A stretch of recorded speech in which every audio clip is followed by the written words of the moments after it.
Angelica, sobrang taas nga ba ng pride kaya hindi mapasalamatan si Carlos? Inulan na naman ng batikos mula sa maraming netizen ang nanay ni two-time Olympic gold medalist Carlos Yulo na si Angelica Yulo. Ito yung matapos niyang ibahagi kamakailan ang natanggap niyang regalo. Lingid sa kaalaman ng marami, panay ang po si Angelica ng mga regalo na kanyang natatanggap pagkatapos ng ingay na ginawa niya dahil sa alitan nila ni Carlos.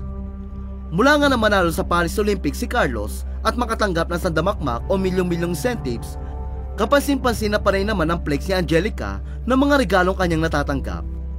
Una na rito ang pag-flex niya sa mga regalo na ibinigay ng mga kapatid ni Carlos na sina Eliza at Carl. Sa caption, ibinahagi ni Angelica na sinabi pa raw ni Eliza na, "Ma, this is for you. You deserve it." Nang bigyan siya nito ng isang bag. Ayon pa raw kay Eliza, "Binili kita ng pwede mo magamit pag a-attend ka ng party. Pag pera kasi binigay ko sa'yo, di ka na lang bibili ng para sa'yo. Gagamitin mo na naman para sa amin." Habang binigyan naman siya ni Carl ng sapatos. Kwento ni Angelica, yung isang anak mo na di nagpakabog kay Eliza Yulo. Tapos sabi pa niya sa akin, "Mama, 13K ang budget ko, for you. Okay na to nak, tabi mo na yung ibang money mo. Alam ko kulang pa yan sa'yo, kasi akala mo, anak ka ni Henry C.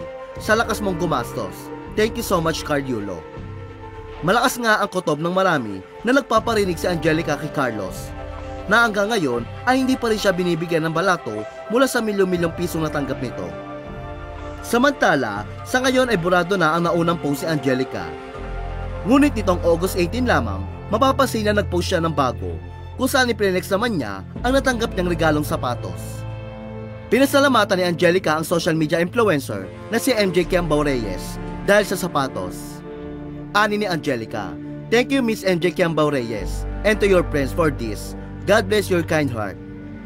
Ngunit agad na sinupalpal ni MJ si Angelica kung saan iginit niyang hindi dapat siya ang pasalamatan nito.